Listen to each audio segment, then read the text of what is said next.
नमस्कार, मैं हूं मुकेश पचौरी और आप सुन रहे हैं अच्छी खबर.com पर मध्यकालीन संतों की वाणी के खजाने में से चुनिंदा हीरे मोती जो तन की नहीं मन और जीवन की शोभा और सार्थकता बढ़ा देते हैं।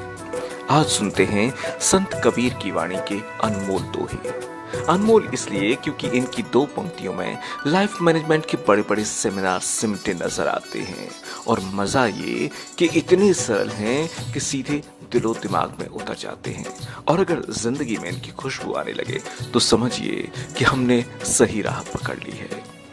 आज सुनते हैं कबीर को। बुरा जो देखन में चला बुरा न मिलिया कोई, जो दिल खोजा आपना मुझसे बुरा न कोई। जब मैं संसार में बुराई खोजने चला तो मुझे कोई भी बुरा नहीं मिला। जब मैंने अपने मन में झांक कर देखा तो पाया मुझसे बुरा तो कोई है ही नहीं। दरअसल होता अक्सर यही है कि हम दूसरों में झांकते रहते हैं, दूसरों को आंकते रहते हैं और इस चक्कर में आत्मावलोकन इंट्रोस्पेक्शन हो ही नहीं पाता। अपनी गिरवान में झांक ही नहीं सकते और दूसरों से लेना देना कम है, खुद से लेना देना ज्यादा है। और जैसे ही हम अंतर्मुखी होते हैं, अपनी तरफ मुड़ते हैं, खुद को देखना सुनना शुरू करते हैं तो हम संवरते चले जाते हैं। और जब दूसरों पर केंद्रित रहते हैं, दूसरों की कमियां, दूसरों की खामियां, खूबियां देखते जाते हैं तो अक्सर हम बिखरते चले जाते हैं। हमें तय करना होगा कि हमें बिखरना है कि निखरना है। और जब आप खुद में बुराई खोजने लगते हैं, महसूस करने लगते हैं, एक्सेप्ट करने लगते हैं, तब आपकी जिंदगी एक अलग राह पर निकल चलती है। पोथी पढ़ पढ़ जगमुआ पंडित भयानक होए, ढाई आखर प्रेम का पढ़े सुपंडित हुए। अर्थात बड़ी बड़ी पुस्तकें पढ़कर संसार में कितने लोग जा चुके हैं, मृत्यु के द्वार पर पहुंच गए हैं, पर उन्हें ज्ञान छू नहीं पाया।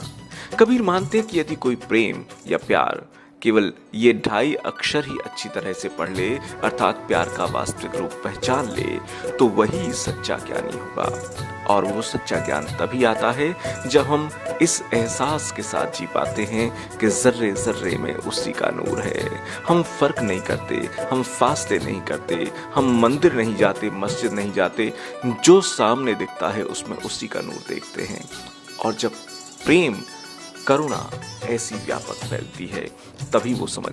दरअसल गहरे तौर पर सारे शास्त्र, सारे वेद, पुराण, ऋचाएं सब गहरे में यही कह रही हैं, लेकिन उन्हें पढ़ने का मतलब नहीं है, उन्हें आत्मसात करने का मतलब है। लेकिन हम पढ़ तो लेते हैं, रट तो लेते हैं, गले में चीजें आ तो जाती हैं, न दिल तक जाती न दिमाग तक जाती, और हम उन्हीं की उल्टियां करते रहते हैं। माया मुई न मन मुआ, मरी मरी गया शरीर, आशा तृष्णा नामुई, यों कह गए कबीर। न जाने कितने जन्म, न जाने कितने रंग रूप, न जाने कितनी भाषाएं, न जाने कितने अंदाज, कभी पक्षी, कभी स्त्री, कभी पुरुष, कभी बेटा, कभी बाप, न जाने क्या का कहां कहां।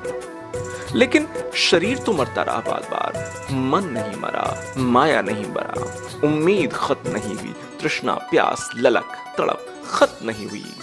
जिसके लिए तड़प होनी थी वहां तड़प ना हुई, जिसके लिए ना होनी थी वो होती गई। और वो प्यास जो कभी बुझती रही, जो कभी बुझती नहीं, हम उसके पीछे भागते रहे। और जहां तृप्ति मिलती है, अपने अंदर वो कुंड है, हम उसको भूल गए। दुख में सुमिरन सब करें, सुख में करे ना कोई, जो सुख में सुमिरन करे तो दुख काहे को हुए। अक्सर लोग जब मुश्किल आते हैं तभी ऊपर वाले को याद करते हैं, लेकिन जब सुख चैन में भी याद करेंगे तब दुख की नौबत ही नहीं आती। दरअसल जब हम सुख में याद करना शुरू कर देते हैं लेकिन सुख में गुमान आ जाते हैं, गुरूर आ जाता है, गलतफहमियां पैदा हो जाती, हमें लगता है जो कुछ कर रहे हम ही कर रहे हैं। हम उस शक्ति को जो हमारे अंदर विद्यमान है भूल जाते हैं।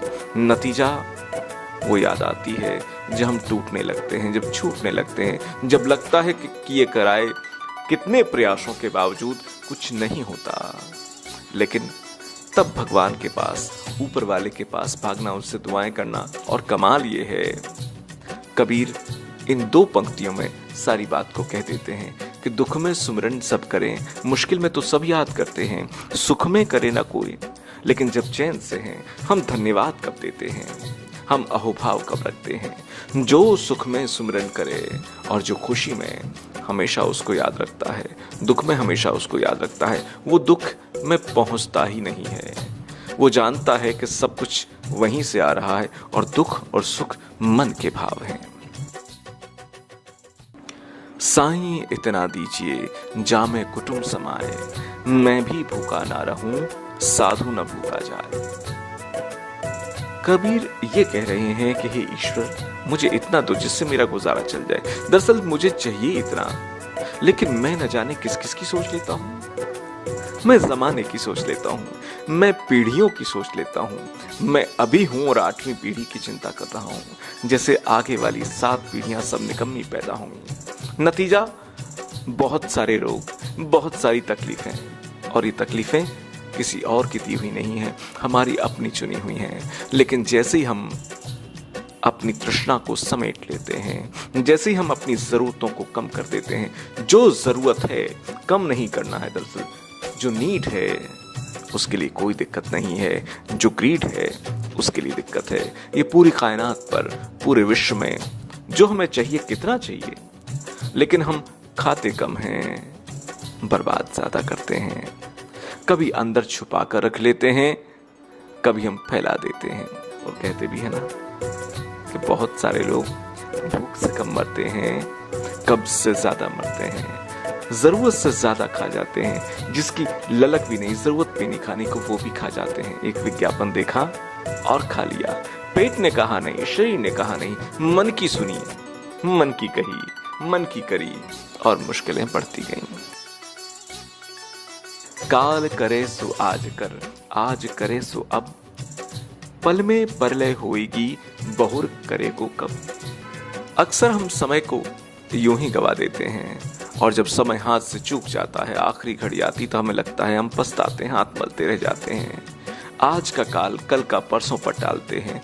आज की तारीख में कहा जाता है प्रोक्रेस्टिनेशन, टाल मटोली एक बीमारी है। हम हमेशा एक दिन से 2 दिन, 2 दिन से आज से कल, कल से परसों टालते रहते हैं, लेकिन ये बीमारी हमें ही मारती है, किसी और को नहीं। समय को मारती है और हमारी सारी संभावनाओं को खत्म करती है। उसके बाद फिर कब करेगा पता नहीं, तू कब चला जाए। तू 5 वर्षीय योजनाएं, 20 वर्षीय योजनाएं तू बना रहा है, लेकिन तेरे वश में नहीं है कि आज भी तू जी पाएगा, ये दावा नहीं कर सकता। लूट सके तो लूट ले राम नाम की लूट, पाछे फिर पछताएगा जब प्राण जाएंगे छूट। मित्रों, यहां समझने की जरूरत है, कबीर के राम का मतलब सीता के पति, लक्ष्मण के भाई, दशरथ के पुत्र राम नहीं है। ये राम बड़ा व्यापक शब्द है। राम का मतलब कहते हैं वैसे आना, कहां? अपने पास। तभी देखिए विश्राम, मैं आराम कर रहा हूं। हम दरअसल सारी दुनिया में तो घूमते रहते हैं, लेकिन खुद को भूल जाते हैं, खुद से भटक जाते हैं, न जाने कहां अटक जाते हैं। लूट सके तो लूट ले राम नाम की लूट। अभी तो वक्त है अपने पास आने का, खुद को पहचानने का, खुद को समझने का, जाना कहां है जानने का, उस सफर के लिए तैयारी करने का। पाछे फिर पछताओगे जब प्राण जाएंगे छूट। जब छूट जाएगा सब कुछ, ये शरीर न रहेगा, आत्मा अलग सफर पर चली जाएगी, तब शायद दिक्कत हो। इसलिए वक्त है, संभल जा और याद कर उसको जो तेरे अंदर भी मौजूद है। अंततः वहीं जाना है हमें। जिन खोजा तिन पाइया, गहरे पानी बैठ, मैं बपुरा बूढ़न डरा, राह किनारे बैठ। जो कोशिश करते हैं वो कुछ न कुछ वैसे ही पा लेते हैं, जैसे कोई मेहनत करने वाला गोताखोर गहरे पानी में जाता है और कुछ न कुछ लेकर ही आता है। लेकिन कुछ बेचारे लोग ऐसे भी होते हैं जो डूबने के भय से किनारे पर ही बैठे रह जाते हैं और कुछ नहीं पाते। कहते हैं दुनिया का सबसे बड़ा जो जोखिम है वो यही है कि जोखिम ना उठाना। और जिनमें प्यास है, जिनमें तड़प है, वो खोज ही डालते हैं। जिन खोजा तिन पाइयां, जिन्होंने खोजने की ठान ली है वो बैठते नहीं, वो उतर जाते हैं। वो दांव पर लगाते हैं खुद को, और जो किनारे बैठे रहते हैं वो डूब जाते हैं। वो डूब कर भी तर जाते हैं और ये बच कर भी डूब जाते हैं, जिंदगी को डुबो देते हैं। इसीलिए हम कहते हैं कई बार कुछ लोग जरा सी जिंदगी से, जरा से अपने प्रयासों से अमर हो जाते हैं, और कुछ 120 साल तक की उम्र पाने के बावजूद यूं ही वक्त गुजार कर निकल जाते हैं। निंदक नियरे राखिए आंगन कुटी छभाए, बिन पानी साबुन बिना निर्मल करे सुभाए। जो हमारी निंदा करता है, अर्थात जो हमारा क्रिटिक है, क्रिटिसाइज करता है, हमें उसके पास रहना चाहिए, क्योंकि उसके रहने के कारण हम बहुत सावधान रहते हैं, सजग रहते हैं। तो वह बिना साबुन और पानी के हमारी कमियों को, हमारे मैलों को साफ करता रहता है। तो हमें अपनी तारीफ करने वालों से ज्यादा उनका ध्यान रखना चाहिए जो हमें क्रिटिसाइज करते हैं, क्रिटिक हैं, मीमांसा करते हैं, जो हमारे आलोचक हैं, क्योंकि उनका भी अपना योगदान है, उसे नहीं भुलाना चाहिए। मन जाने सब बात, जानत ही अवगुण करे, काहे की कुसलात, कर दीपक कुएं पड़े।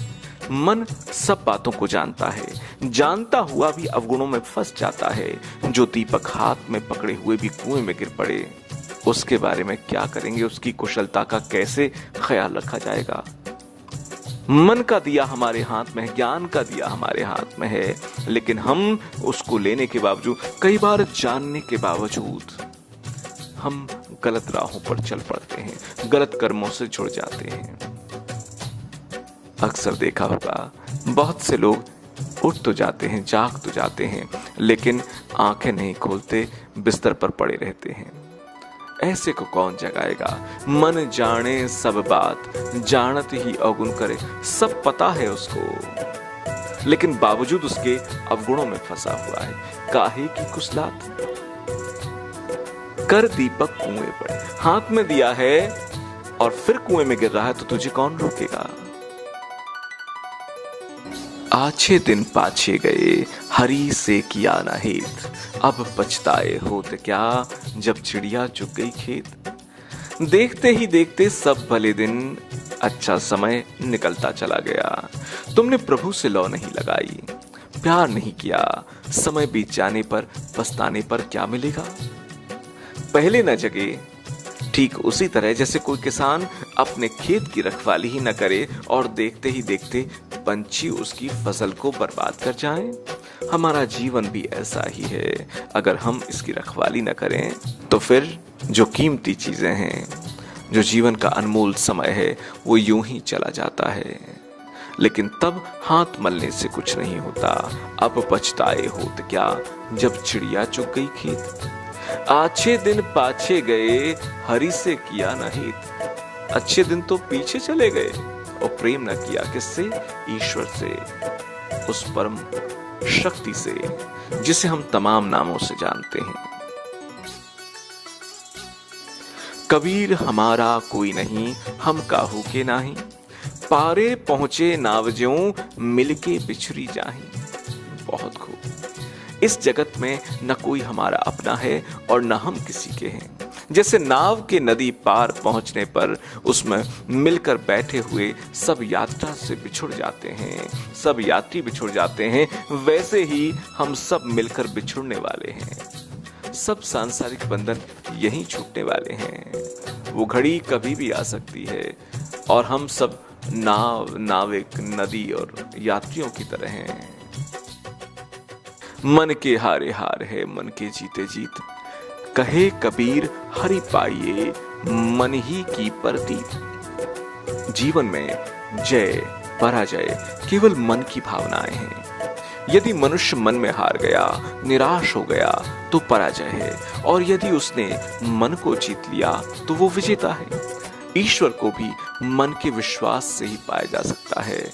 यदि प्राप्ति का भरोसा ही नहीं है तो पाएंगे कैसे। जाति न पूछो साधु की, पूछ लीजिए ज्ञान, मोल करो तलवार को पड़ी रहंदो म्यान। सच्चा साधु सब प्रकार के भेदभाव से ऊपर उठ जाता है। न उसकी जाति होती है, न उसका धर्म होता है, न उसकी भाषा होती है, न उसका प्रांत होता है। उससे ये न पूछो कि किस जाति का है। साधु कितना ज्ञानी है ये महत्वपूर्ण है। साधु की जाति म्यान के समान है और उसका ज्ञान तलवार की धार के समान है। तलवार की धार ही उसका मूल्य है, उसकी म्यान तलवार के मूल्य को नहीं बढ़ाती। साधु ऐसा चाहिए जैसा सूप सुभाए, सार सार को कह रहे, धोता दे उड़ाए। इस संसार में ऐसे सज्जनों की जरूरत है जैसे अनाज साफ करने वाला सूप होता है, जो सार्थक हो उसको बचा ले और जो हल्का हो, बेकार हो, उसको उड़ा दे। लेकिन हम कई बार उल्टा करते हैं। माला फेरत जुग भया, गया न मन का फेर, कर का मन का डार दे, मन का फेर। मन का इनके दो अर्थ हैं। एक तो मन की बात, मन का कहते हैं दाने को, माला का दाना होता है। माला फेरत जुग भया, जुगों से न जाने कब से मालाएं फेर रहे हैं, लेकिन मन की हेरा फेरी नहीं गई। कर का मन का डार दे, कबीर कहते हैं हाथ में जो माला ली है, जो माला फेर रहा है उसको छोड़, मन की माला फेर, मन की हेरा फेरी छोड़, मन से सच्चाई से याद कर। हाथों से याद नहीं होता, जब तक बात दिल में नहीं उतरेगी, मन में नहीं उतरेगी, तब तक हाथों से, कृत्यों से, कर्मकांडों से बात नहीं बदलेगी।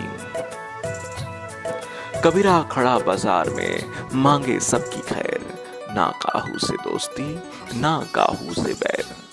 अर्थात इस संसार में आकर कबीर अपने जीवन में यही चाहते हैं कि सबका भला हो। बड़ा मुश्किल काम है ये, हम अपनी अपनी करते हैं, लेकिन जैसे ही हम कबीर होने लगते हैं हम सबकी खैर मांगते हैं। कबीरा खड़ा बाजार में मांगे सबकी खैर, ना काहू से दोस्ती, ना काहू से बैर। दरअसल जिंदगी में भी स्कीमें होती हैं, एक के साथ अनेक फ्री। एक दोस्त बनाइए, दो दुश्मन फ्री में मिल जाएंगे, क्योंकि उसके जो दुश्मन हैं वो आपके भी दुश्मन हो जाएंगे। और इसीलिए कबीर कहते हैं सबका भला सोचो, सबका भला करो, न दोस्ती करो न बैर करो, सम भाव में रहो, जिसका भला कर सकते हो छांटो मत। करता था तो क्यों रहा, अब कर क्यों पछताए, बोए पेड़ बबूल का आम कहां ते खाए। जो तू करता है, जो बोएगा वही खाएगा। पहले तो तूने किया, अब पछता रहा है। जैसे तूने बीज बोए हैं, अगर तूने बीज बबूल के बोए हैं तो आम कहां से मिलेंगे, कांटे ही मिलेंगे ना। इसलिए अपने बोने पर ध्यान रखो कि तुम बो रहे हो। हम जब भी कुछ कर रहे हैं हम भविष्य को बो रहे हैं। जब मैं था तब हरि नहीं, अब हरि है मैं नाही। प्रेम गली अति साकरी, जामे दोई न समाई। मैं भी हूं और हरि भी हो, ये नहीं हो सकता है। जब मैं था तो ईश्वर नहीं था, और ईश्वर आया है तो मेरा वजूद ही खत्म हो गया है। प्रेम गली अति साकरी, जामे दो न समाए। प्रेम ऐसा है जब भी आप प्रेम में पड़ेंगे दो नहीं बचेंगे, एक ही रहेगा। बड़ा हुआ तो क्या हुआ, जैसे पेड़ खजूर, पंछी को छाया नहीं, फल लागे अति दूर। खजूर के पेड़ के समान बड़ा होने का फायदा क्या है, जो न ठीक से किसी को छांव दे पाता है और न ही उसके फल सुलभ हो सकते हैं, कोई आसानी से उसके फल भी नहीं पा सकता। ऐसा बड़प्पन जो किसी काम का ना हो, जो किसी को फायदा न दे, लाभ न दे, ऐसे बड़प्पन का क्या लाभ। ये थे संत कबीर के अद्भुत अद्वितीय दोहे। अगर आपको अच्छे लगे हों तो अपने दोस्तों परिजनों से जरूर शेयर करें और सुनते रहें अच्छीखबर.com पर प्रिय किस्सों कहानियों के खजाने में से चुनिंदा और बहुत ही संजोकर आप तक लाए गए ये विचार। अपना कीमती वक्त देने के लिए बहुत बहुत शुक्रिया।